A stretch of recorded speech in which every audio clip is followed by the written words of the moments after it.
那所以你呀，的切，的切，那切，的切，那切，东切，的切，那切，东切，理解，那，然后那个不罗马没来说耶，ဥပမာပေါ့နော်ဒါပါတော့ကိုကဒါလေးကအပေါင်းလက္ခဏာလေးနဲ့တူတယ်အပေါင်းလက္ခဏာလေးနဲ့တူတယ်ဒီဟာကကြတော့ငငယ်တုန်းကတော့တရှိတို့အမှတ်ပေးရင်ဆီယာမတွေကမှားပြီဆိုရင်ဒီလိုလေးလုပ်ပလိုက်တာလေအဲ့လိုမျိုးကြီးချက်ပလိုက်ကြတယ်လေ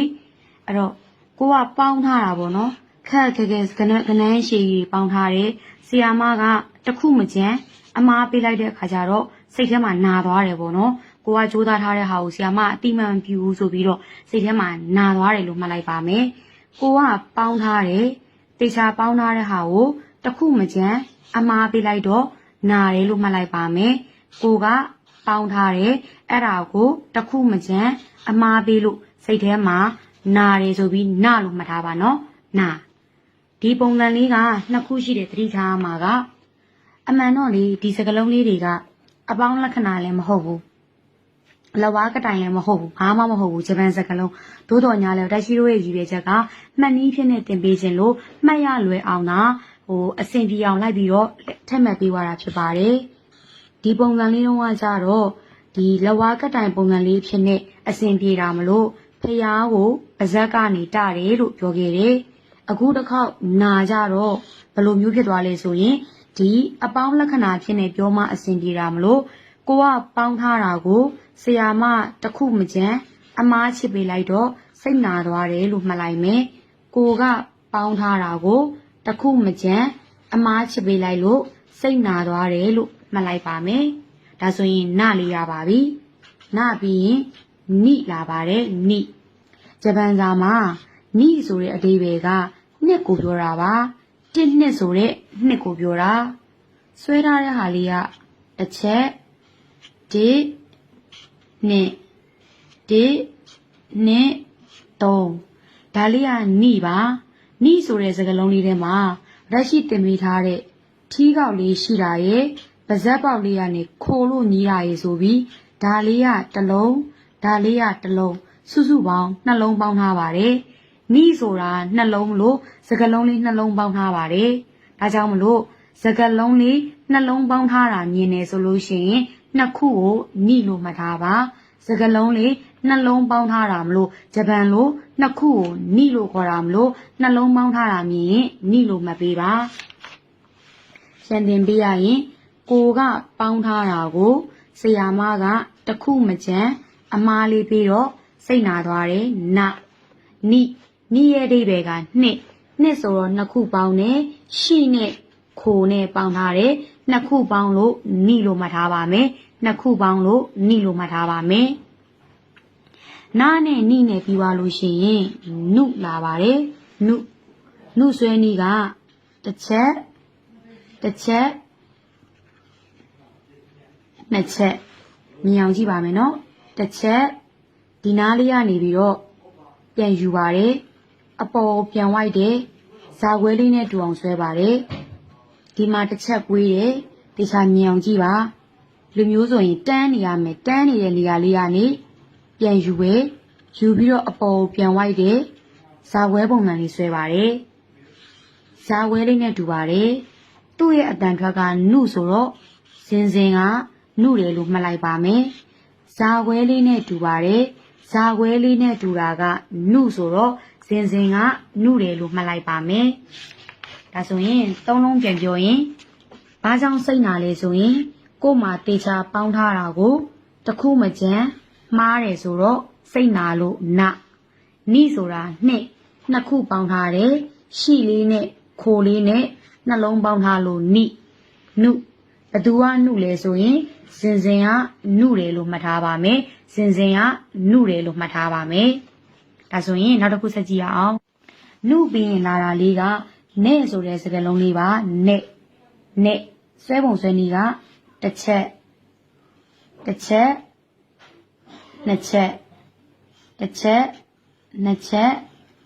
သုံးချက်ခုနကဘာလေးနဲ့တူလဲဆိုရင် ဇာခွဲလေးနဲ့ပဲတူပါတယ်ဇာခွဲလေးနဲ့တူပါတယ်အဲ့တော့ဇာခွဲနဲ့တူတာနှစ်ခုရှိတယ်တစ်ခုကနုတစ်ခုကနဲ့ဘလို့ခွဲရမလဲဆိုရင်ပုံမှန်ဇာခွဲလေးပဲဆိုရင်ဇင်ကနုတယ်မှတ်ပြီးတော့အရှိမခုနှစ်လေးနဲ့တူတယ်ဘလောက်ပဲနုတာဖြစ်ဖြစ်ပေါ့နော်ခုနှစ်နှစ်လောက်ကြာတော့နဲ့သွားပြီချိနဲ့သွားပြီလို့မှတ်လိုက်ပါနော်ပြောပါမယ်ဇာခွဲလေးနဲ့တူတာနှစ်ခုရှိတယ်တစ်ခုကနုတစ်ခုကနဲ့ပုံမှန်ဇာခွဲလေးဆိုရင်နုလို့မှတ်ပြီးတော့အဲ့ဒီနုတဲ့ဇင်ကခုနှစ်ပုံစံလေးပါတယ်ခုနှစ်နှစ်လောက်ကြာရင်နဲ့သွားတယ်လို့မှတ်ပါအဲ့တော့လေးခုပြန်ပြောလို့ရှိရင်ကိုကတေချာပေါင်းထားတာကိုတစ်ခုမကြမ်းအမားပြီးတော့နာတယ်မိကနှစ်နှလုံးပေါင်းထားလို့နှစ်နိလို့မှတ်မယ်ဇာခွဲနှစ်ခုရှိတယ်နုနဲ့နေနဲ့ဇင်ကနုပြီးတော့နုတဲ့ဇင်ကခုနှစ်နှစ်ကြာတော့နဲ့သွားတယ်လို့မှတ်လိုက်ပါမယ်နောက်ဆုံးတစ်ခုကနော့ပါနောက်ဆုံးတစ်ခုကနော့ဆွဲပုံဆွဲနည်းလေးကနော့ဘယ်လိုဆွဲလဲဆိုရင်ရှစ်လေးနဲ့တူပါတယ်ရှစ်လေးနဲ့တူပါတယ်အင်္ဂလိပ်လိုဆိုရင် no လေအဲ့တော့ဂျပန်စာကြီးကခတ်လို့ပေါ့နော်ရှစ်ခါပြန် no ပါလို့မှတ်လိုက်မယ်ရှစ်ခါပြန် no ပါလို့မှတ်လိုက်မယ်ဒါပေမဲ့အခုတော့မခတ်ဘူးပေါ့နော်အခုတော့ no လို့မရအောင်ဆက်ကြည့်ရမယ်အဲ့တော့ရှစ်ခါပြန်ရှစ်နဲ့တူတာတွေ့ရင်ရှစ်ခါပြန် no လို့မှတ်မယ်ဒါပေမဲ့လေဂျပန်စာမှာက no ကို not လို့ခေါ်တာမလို့ရှစ်ခါပြန် not တယ်လို့မှတ်လိုက်ပါမယ် no လို့မဟုတ်ပဲနဲ့ရှစ်ခါပြန် not တယ်လို့မှတ်ပါမယ်ဒါဆိုပြန်ပြောပါမယ်နာလိုက်ပြောကြည့်ပါနော်ကိုယ့်ဘာကိုဗီဒီယိုဖိုင်လေးကြည့်ရင်းနဲ့ဘာလို့စိတ်နာလဲဆိုရင်ကိုတေချာပေါင်းထားတာကိုတစ်ခုမကြမ်းမှားတယ်ဆိုတော့စိတ်နာတယ်နိကနှစ်ဆိုတော့နှလုံးပေါင်းထားတယ်ရှိနဲ့ခိုနဲ့ပေါင်းတော့နိဇာခွဲပါတာနှစ်ခုရှိတယ်တစ်ခုကနုတစ်ခုကနဲ့ဇင်ကနုတယ်ပုံမှန်ဇာခွဲဆိုရင်ဇင်ကနုပြီးတော့အဲ့ဒီနုတဲ့ဇင်ကခုနှစ်နှစ်ကြာတော့နဲ့ခုနှစ်နှစ်ကြာတော့နဲ့နော့ကနိုးနဲ့တူတယ်ဘဏ္ဍခါပြန်တော့နိုးလဲဆိုရင်ရှစ်ခါပြန်နိုးဂျပန်လိုဆိုရင်တော့နော့ရှစ်ခါပြန်နော့တယ်လို့မှတ်ပါမယ်နာနီနုနေနော့ငါးလုံးပြီးပါပြီအာခါစာတာနာပြီးသွားလို့ရှိရင်ဘာလေးလာလဲဆိုရင်ဟလေးလာပါတယ်ဟရဲ့ဆွဲပုံဆွဲနည်းလေးကတစ်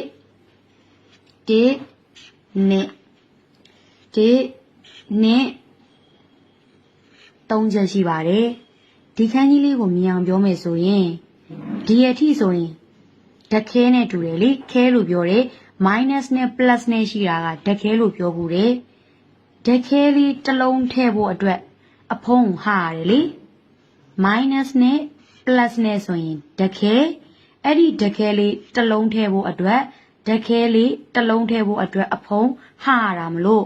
ဓခဲလေးခဲဆိုတဲ့ဓခဲလေးတစ်လုံးထည့်ဖို့အတွက်အဖုံးလေးဟာရတယ်မှတ်ပါမယ်ခဲဆိုတဲ့ဓခဲလေးတစ်လုံးထည့်ဖို့အတွက်အဖုံးလေးဟာတယ်လို့မှတ်ပေးပါပြန်စမယ်နော်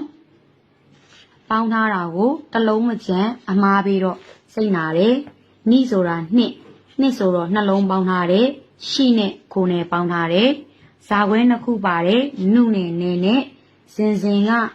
နုပြီးတော့အဲ့ဒီဇင်ကခုနှစ်နှစ်ကြာတော့နေတယ်ဘဏ္ဍခါပြန်အောင်တော့လေရှစ်ခါပြန်အောင်တော့တယ်ဘာလို့ဟာရမှာလဲဆိုရင်ဓခဲထည့်ဖို့ဓခဲဘယ်နှလုံးလဲဆိုရင်ဓခဲတစ်လုံးထည့်ဖို့ဟာတယ်လို့မှတ်ပါမယ်ဟာလိုက်မှာဟာဟီဖုဟဲဟိုဆိုပြီးတော့အဆုံးသက်ကဟိုနဲ့ဆုံးပါတယ်ကြော်ပြီးတော့တင်လိုက်ပါမယ်ဟိုလေးကိုကြော်တင်လိုက်ပါမယ်ဆွဲနည်းကတစ်နဲ့သုံးနဲ့သုံးလေးမြင်အောင်ကြည့်ပါတစ်ချက်တည်းဆိုရင်ဟာလို့ပြောပြီးတော့နှစ်ချက်ဆိုရင်ဟိုလေးဖြစ်သွားပါတယ်အဲ့တော့ဘယ်လိုမှတ်မလဲဆိုရင်ဒါကိုမြင်အောင်ကြည့်ရင် minus နဲ့ plus နဲ့ရှိတာကဓခဲပါဒီကနေမှဟာနဲ့ဟ ခိုးနဲ့သွားတယ်လို့မြင်ကြည့်ပါမယ်ဓခဲလေးတစ်လုံးထဲကိုစဟာတယ်ဓခဲကိုတစ်လုံးနှလုံးဓခဲလေးနှလုံးထည့်ပြီးသွားပြီဆိုရင်တော့ဟိုးလိုက်တယ်လို့မှတ်ပါမယ် minus နဲ့ plus နဲ့ဆိုရင်ဓခဲပါဓခဲလေးတစ်လုံးနဲ့ထဲဖို့တစ်လုံးရင်ထဲဖို့စပြီးတော့အဖုံးဟာလိုက်ပါတယ်ထည့်ပြီးတော့နှလုံးလေးထည့်ပြီးတော့ဆက်ထဲစရာမလိုတော့လို့ဟိုးလိုက်တယ်လို့မှတ်ပါမယ်ဟာနဲ့ဟိုးနဲ့ကိုပွဲအောင်မှတ်ပါနော်ဒါဆိုရင်အလယ်မှာကြံရတာကဟိရေဖူရေဟဲရေဆိုပြီးတော့ကြံခဲ့ပါတယ်ဟိလေးကိုသင်ပေးပါမယ်ဟိဆွဲနည်းလေးကဒီလိုမျိုးလေးဆွဲပါတယ်တစ်ချက်နှစ်ချက်ဒီပုံစံလေးဆွဲပါတယ်ဟိကဲဆွဲပြပါမယ်နော်ဟိဆွဲနည်းလေးကဒီနှစ်တစ်ချက်နှစ်ချက်ဘာနဲ့တူအောင်မြင်အောင်ဟုတ်ပါဘူးဘာနဲ့တူတယ်လို့မြင်အောင်ကြည့်မလဲဆိုရင်စကားရတော့မအောင်ပါဒီမှာပုံတော့မဆွဲတတ်ဘူးပေါ့နော်ဒါရှိလို့ဒီလက်ကင်နှစ်ဖက်ပါတဲ့ဒဲအိုးလေးဖြစ်နေမြင်ကြည့်ပါ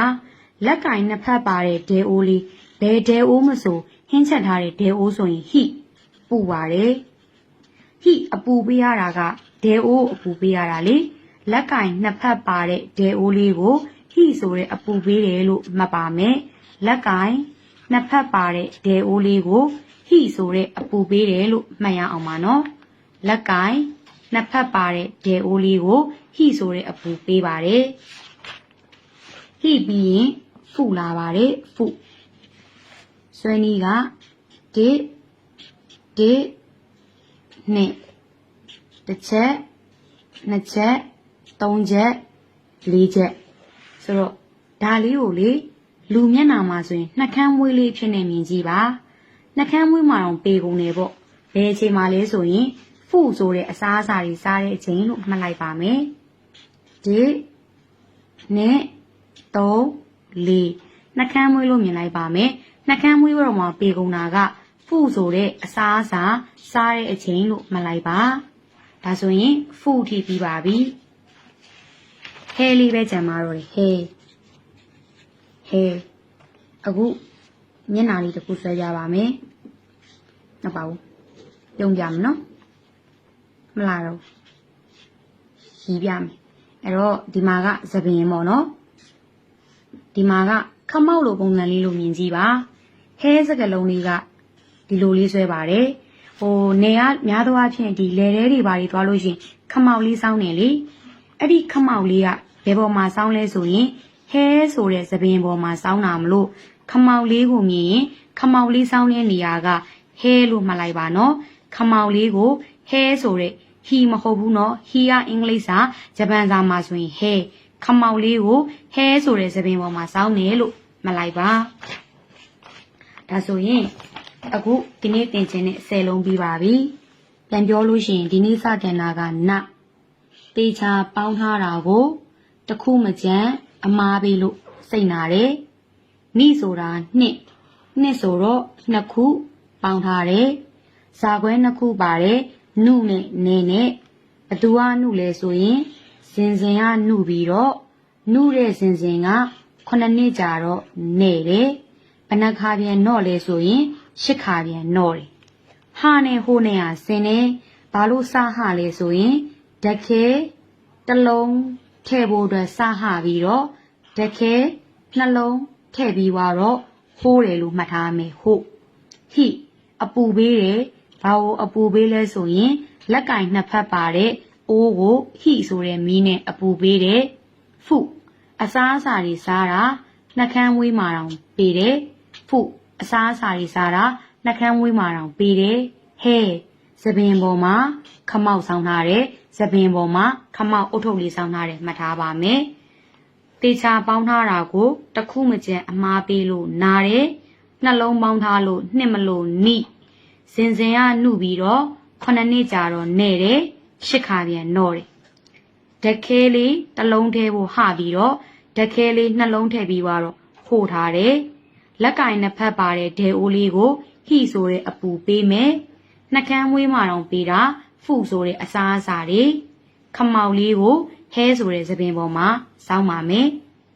ဒါဆိုရင်ဒီနေ့သင်ခြင်းနဲ့10လုံးပြီးပြီပေါ့နော်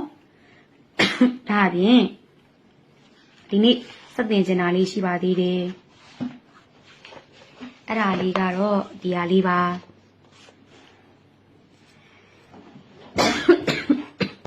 ဒီနေ့အသစ်သင်မိခြင်းတဲ့ဟာလေးကပေါ့နော်ဖန်နီး5မျိုးတွေကပထမဆုံးတစ်မျိုးကိုအသစ်သင်မိခြင်းပါတယ်အဲ့တော့ဖန်နီးဆိုတာဘာတွေလဲပေါ့နော်မြင်အောင်ပြောလို့ရှိရင်လက်ရှိတို့မြန်မာစာမှာလေကာကြီးခဝေရေးတဲ့ုံနဲ့မပြီးဘူးရပ်ပင်းတွေနောက်ပြစ်တွေရေးချတွေမောက်ချတွေအများကြီးပဲဆက်ပြီးတော့လေ့လာရတယ်လို့ပဲအဲ့လိုပဲဂျပန်စာမှာလေခုနကတင်တဲ့ဟာဟီဖူဟဲဟိုလေးပြီးုံနဲ့မပြီးပါဘူးအခြားဖန်နီးတွေရှိပါသေးတယ်ဖန်နီးအဖြစ်နဲ့စုစုပေါင်း5မျိုးသင်ပေးမှာဖြစ်ပါတယ်ဒီနေ့ကတော့အဲ့ဒီ5မျိုးတွေကမှပထမဆုံးတစ်မျိုးကိုသင်ပေးသွားမှာဖြစ်ပါတယ်ပထမဆုံးတစ်မျိုးရဲ့နာမည်ကအတန်ဆောင်ဆိုခြင်းလို့ခေါ်ပါတယ်ဘာဖြစ်လို့လဲဆိုရင်အခုဖန်နီးလေးကိုသင်ပြီးသွားပြီဆိုရင်အတန်ကိုစောင့်ဆိုရမှာဖြစ်တဲ့အတွက်ကြောင့်အတန်စောင့်ဆိုခြင်းလို့ခေါင်းစဉ်တက်ပေးထားတာပါသင်္ကေတကတော့ဒီစကလုံးလေးသင်ထားပါတယ်ဒီစကလုံးလေးကိုစွတ်လို့သင်ပေးထားပါတယ်စွတ်လို့သင်ပေးထားပါတယ်စာအုပ်ထဲမှာဖတ်စာအုပ်ကိုဖတ်လို့ရှိရင်ဒီစကလုံးကိုစိုက်2မျိုး2စားနဲ့တွေ့ပါလိမ့်မယ်ပုံမှန်အတိုင်းရေးထားတဲ့ဒီစိုက်အကြီးလေးနဲ့တေးသေးလေးရေးထားတဲ့စိုက်အသေးလေးနဲ့ကိုတွေ့မှာပါအာအီအူအဲအိုတို့ခခိခုခဲခိုတို့ဆိုရင်စိုက်ကတစ်မျိုးတည်းပဲလာပါတယ်အဲ့ဒီထဲမှာမှဒီစကလုံးလေးတို့ကြတော့တစ်ခါတည်းရမှာပုံမှန်စိုက်အတိုင်းတွေ့ရပြီးတော့တစ်ခါတလေကြလို့ရှိရင်စိုက်အသေးလေးဖြစ်နေတွေ့ရပါမယ်အဲ့ဒါလိုမျိုးအသေးလေးတွေ့တဲ့အခါမှာအတန်ကိုစောင့်ဆိုပေးရပါမယ်စွဆိုတဲ့အတန်ကိုထည့်မဆိုဘဲနဲ့အဲ့ဒီအသေးလေးအတွက်အသေးလေးပါမှန်သိအောင်လို့အတန်ကိုစောင့်ဆိုရပါမယ်ဥမာနဲ့တကွရှင်းပြပေးပါမယ်ဥမာစပြောပါမယ်ဒီမှာဆိုရင်ဒါလေးကိုခလို့တည်ပါတယ်ဒီမှာကစကလုံး3လုံး2မျိုးရေးပြထားပါမယ်လက်ရှိဒီမှာရေးထားတဲ့ပါဝင်တဲ့စကလုံးအရေးအတွက်ကတူတူပါပဲခရဲ့စစ်ရဲ့ခိရဲ့ခရဲ့စစ်ရဲ့ခိရဲ့ဆိုပြီးတော့3လုံးစီပါပါတယ်သို့တော်ညာလဲအဲ့ထဲမှာထူးခြားနေတာတစ်ခုရှိပါတယ်အဲ့ဒါကဒီစကလုံးလေးပါအပေါ်မှာကျတော့ပုံမှန်အရွယ်နဲ့တွေ့ရပြီးတော့အောက်မှာကျတော့အသေးလေးဖြစ်နေပါတယ်အဲ့လိုမျိုးအသေးလေးတွေ့တဲ့အခါမှာသူ့အတန်ကိုထည့်မဆိုဘဲနဲ့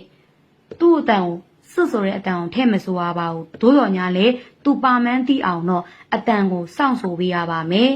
ဘယ်လိုမျိုးလဲဆိုရင်ဒါလေးကိုအရင်သိမိပါမယ်ဒါလေးကခဒါလေးကအကြီးဆိုတော့ထည့်ဆိုရမယ်စွဒါကခိခစွခိလို့ဖတ်ရပါတယ်ခစွခိလို့ဖတ်ရပါတယ်ဒီမှာကျတော့အဲ့လိုမဟုတ်တော့ပါဘူးခခိလို့ဖတ်ရပါတယ်ခခိလို့ဖတ်ရပါတယ်သူ့ကိုတော့ထည့်မဆိုရဘူးဒါပေမဲ့လည်းသူရှိနေမှန်းသိအောင်အတန်ကိုစောင့်ဆိုရပါမယ်နောက်တစ်ခေါက်ထပ်ပြောပါမယ်ခခိလို့ဖတ်ရပါတယ်ခခိလို့ဖတ်ရပါတယ်သူမပါတဲ့အတန်ကိုဖတ်ပြပါမယ်ဒီလိုမျိုးလေးသာဆိုရင်ခါခိလို့ဖတ်ရပါတယ်အလဲမှာသူမပိုင်အတန်စောင့်စရာမလိုပါဘူးခါခိလို့ဖတ်ရုံပါပဲဒါကြတော့ခခိလို့ဖတ်ရပါတယ်ခခိလို့ဖတ်ရပါတယ်အကြီးကြတော့ခစွခိလို့ဖတ်ရပါတယ်ထပ်လေးချင်မင်းဒါလေးကစပါဒါဆိုရင်ရှိပါစာရှိလို့ဖတ်ရပါတယ်စာရှိသူမပါတော့အတန်စောင့်စရာမလိုပါဘူးစာရှိလို့ဖတ်ရပါတယ်စကလုံးလေးပါပေမဲ့လေပုံမှန်စိုက်ဆိုရင်စာစွရှိလို့ဖတ်ရပါတယ်စာစွရှိလို့ဖတ်ရပါတယ်အကယ်လို့မြန်အဲ့ဒီစကလုံးလေးကိုအသေးအဖြစ်နဲ့တွေ့ပြီဆိုရင်စရှိလို့ဖတ်ရပါတယ်စရှိလို့ဖတ်ရပါတယ်စရှိစာရှိစရှိစာရှိစရှိစာစွရှိစရှိစာရှိစာစွရှိခခိခခိခစွခိအဲ့တော့အခုနားလည်ထားစီချင်တာကဖတ်စာအုပ်မကြခင်မှာရောက်တော့မှာဖြစ်ပါတယ်ဖတ်စာအုပ်စာဖတ်တဲ့အခါမှာစ ကလုံးလေးတွေထဲမှာဒီစကလုံးလေးကိုပုံမှန်အတိုင်းတွေ့ရင်တော့ခုနကသင်ပေးတဲ့အတိုင်းသူ့အတန်လေးထည့်ဆိုပေးပြီးတော့ဒီဟာလေးအသေးလေးဖြစ်နေရင်တော့သူ့အတန်ကိုထည့်မဆိုရပါဘူးသို့တော်ညာလေသူပါမန်းသိအောင်အတန်ကိုစောင့်ဆိုပေးရပါမယ်ခခိစရှိစသဖြင့်ပါဒါဆိုရင်ဒီနေ့ကနောက်ထပ်10လုံးသင်ပေးလိုက်တဲ့အပြင်ဖတ်နီး9မျိုးတွေကနံပါတ်1နီလန်ဖြစ်တဲ့အတန်စောင့်ဆိုခြင်းဆိုတဲ့နီလန်လေးကိုပါသင်ပေးထားတာမလို့နှစ်ဆပို့ပြီးတော့လေ့လာထားပေးပါနော်စရှိအကြီးနဲ့အသေးနဲ့2မျိုးရှိမယ်အကြီးဆိုရင်ပုံမှန်အသေးလေးမြင်ရင်အတန်စောင့်ဆိုရပါမယ်နော်